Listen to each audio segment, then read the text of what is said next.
It's 12:38 on this Throwback Thursday Weird Al edition on the John Phillips Show, Talk Radio 790 KABC. There better not be any really depressing breaking news today. That would be very inappropriate.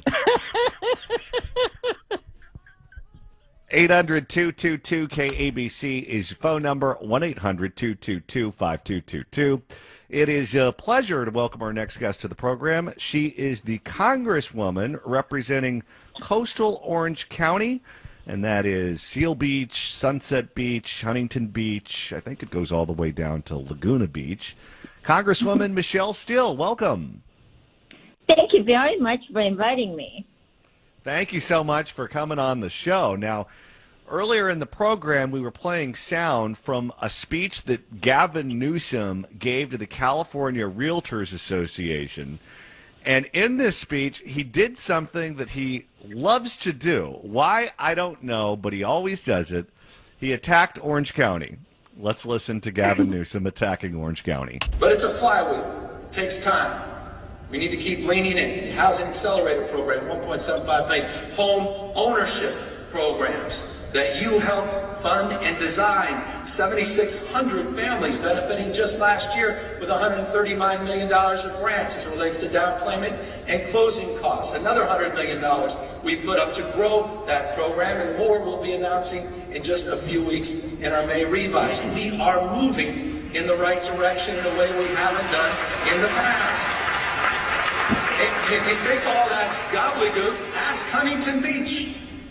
We sued them. And trust me, if you want to get on a recall petition, sue one of your own cities. We did it because they weren't even planning, let alone zoning, on housing. 46 other cities we put under notice.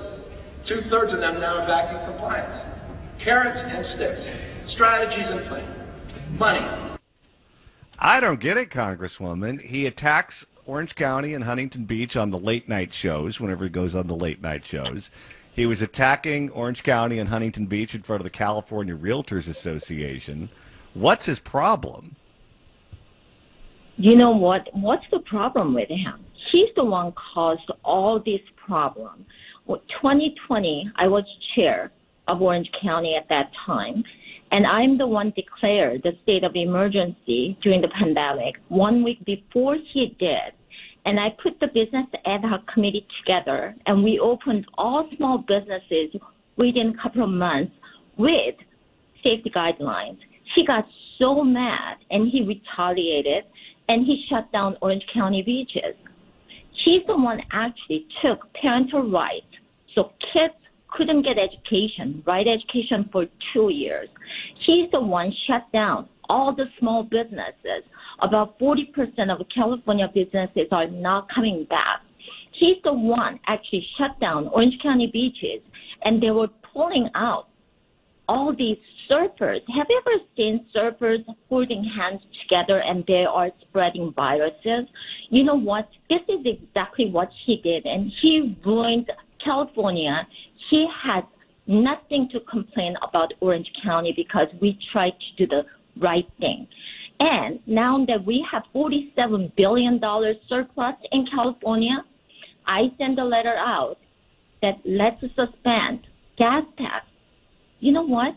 Sacramento and San Francisco, some places they charge $9 per gallon. And if California gas tax is total 51 cents, even you suspend the 51 cents, we still pay the highest amount of gas per gallon in the country. And you know what? He didn't even respond our letters.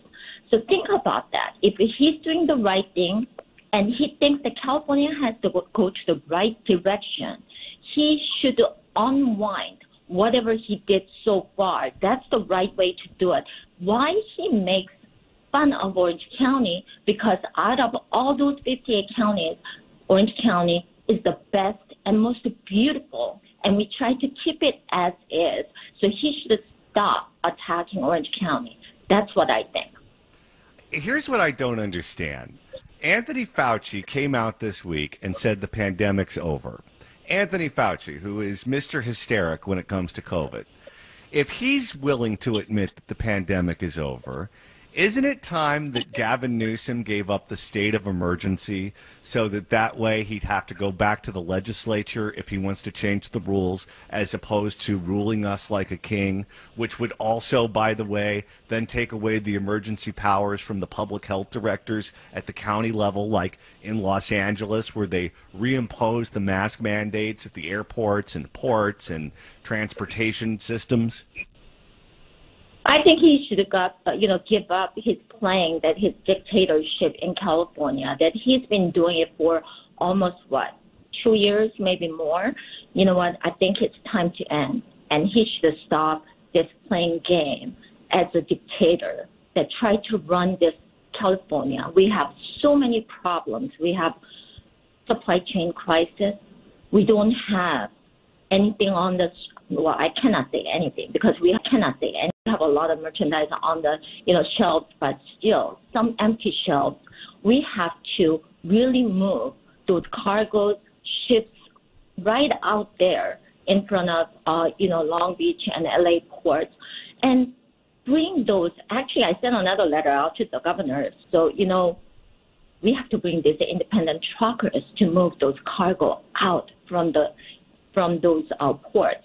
So stop playing games and let's work for our constituents, because we really want this California to work because we have a beautiful weather, but 13.3% personal income tax we are paying, and housing price, median price of Orange County housing is over $1 million. How these kids or children or young people that they can live in California, since it's so expensive, and you over collected these taxes, I think that should go back to taxpayers' pockets, because they worked so hard. Now inflation rate is 8.5%. Now gas price is over $6 in Orange County, I'm talking about, and all these kids missing schools for 2 years. Let's get back to normal and stop playing game here. We're speaking with Orange County Congresswoman Michelle Steele. Congresswoman, as you mentioned, there are a lot of problems right now impacting the country, whether it's inflation, the supply chain, crime, homelessness, the border, Afghanistan, Ukraine, you name it.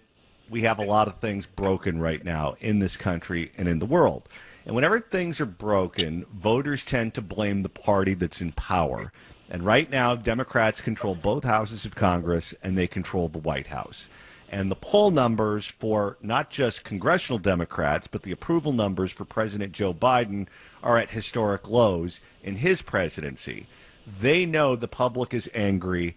They know that the natives are restless. What are the things that they're trying to do to avoid being taken out of office in November due to these issues?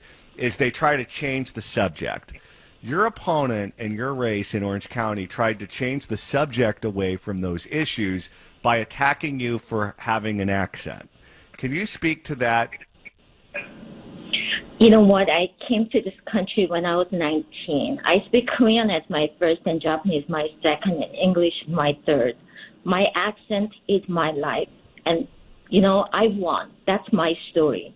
And I want him to apologize to all the first generations who doesn't speak English as a first language, because this country has been built by immigrants. And, we really have to talk about this inflation. This is the worst year for inflation in 40 years. People always think about right now, they're saying enough is enough. And why he's attacking me? How about policies? Let's discuss about the issues that what our constituents want. That's really, that kind of attack is not really acceptable. He's not just saying that. He's saying that I'm a racist. He's saying that, I am an Asian bashing. He's saying that I always repeat. My husband told me to repeat. I mean, let's just move over to policies, what constituents want. But you know what? He has to apologize to all first generation. I'll tell you, if there's any politician in this country who needs an interpreter, it's Joe Biden. I don't know if you can understand a word he says when you sit there at the State of the Union and listen to his speeches, but listen to what he said earlier today. We're going to seize their yachts, their luxury homes, and other ill-begotten gains of Putin's kleptocracy. Kleptocracy and the guys who are the kleptocracies. So if your opponent wants to go out and hire a bunch of interpreters, he needs to hire one for Grampy Joe. You know, we really have to, get into economy because U.S. GDP fell at 1.4% in the first quarter of this year. This never really happened since pandemic hit 2 years ago, only one quarter. And 8%, 8.5% inflation, this is the hidden taxes that people pay more, 8.5%. Actually, I go to the market, usually I buy $120 for, worth of groceries per week. Now I pay $180. So it's actually, I felt more than 8% inflation. And then Senate Majority Leader Chuck Schumer suggested that we have to repeal the tax cut. That happened last administration. You know what? Let's go back to the issues that what constituents need, and we have to do the right governing, not just playing game here. So we really have to go back, that we have to stop reckless spending. Last year alone, that federal government spent over $7 trillion. This is $1 trillion. Do you know how many zeros with trillions?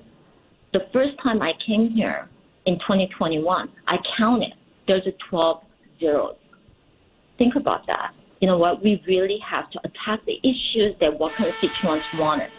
And you know what? I have to go back to the voting. You can hear the sound, but I can be with you next 5 minutes. But I have to go. No, that's fine. Go cast your vote. Thank you so much for stopping by. Always a pleasure. I'm just so honored to be on your program. But you know what? You guys are the one helping us to go to the right direction. Please keep it up, and thank you for inviting me today. Thank you for stopping by. Orange County Congresswoman Michelle Steele, representing coastal Orange County in the House of Representatives.